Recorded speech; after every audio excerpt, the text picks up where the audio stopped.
تو فتنوں کے اس دور میں فتنوں سے بچاؤ کے لیے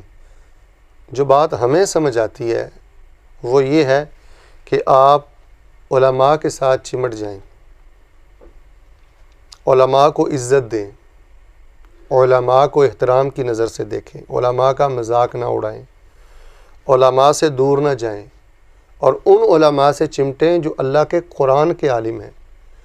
جو رسول اللہ صلی اللہ علیہ وسلم کی حدیث کے عالم ہیں، جو قرآن و حدیث کی تبلیغ اور ترویج کرتے ہیں۔ ان علماء کے ساتھ چمٹ جائیں جو قصے کہانیاں نہیں سناتے، ان علماء کے ساتھ چمٹ جائیں جو آپ کو اللہ کی طرف بلاتے ہیں، اللہ کے رسول کی طرف بلاتے ہیں۔ تو فتنوں کے اس دور میں سب سے بڑا کرنے والا کام یہ ہے کہ آپ علماء کے ساتھ چمٹ جائیں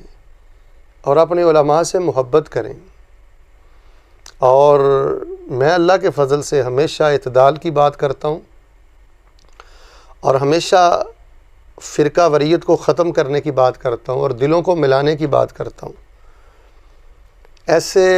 ہٹ درم اور ایسے تیز زبان لوگوں سے بچیں جو دین کے نام پہ دکانداری کرتے ہیں اور آپ کے دلوں میں شکوک و شبہات پیدا کرتے ہیں، اہل حق کے آپ کو خلاف کرتے ہیں۔ اس عالم سے محبت کریں، اس عالم سے سوال کریں جو آپ کو دلیل قرآن و حدیث سے پیش کرے،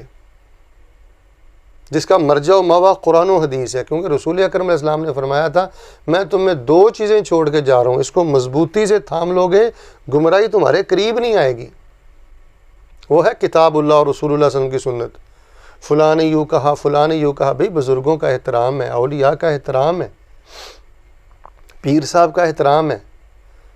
امام صاحب کا احترام ہے، یہ سب اللہ کے پیارے ہیں، چنیدہ ہیں، پسندیدہ ہیں، لیکن دین یہ رب کا قرآن ہے، دین یہ رسول اکرم علیہ السلام کا فرمان ہے۔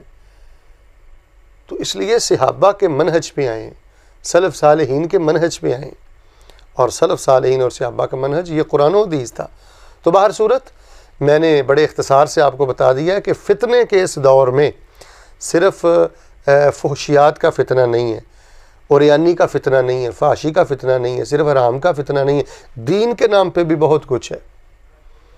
دین کے نام پہ لوگوں نے قرآن کو کھلونا بنا دیا ہے، حدیث رسول کو تماشا بنا دیا ہے، درجنوں احادیث کو چھوڑ دیا ہے، اس لیے کہ یہ ہمارے بڑے اس پہ عمل نہیں کرتے تھے لہٰذا ہم نے عمل نہیں کرنا۔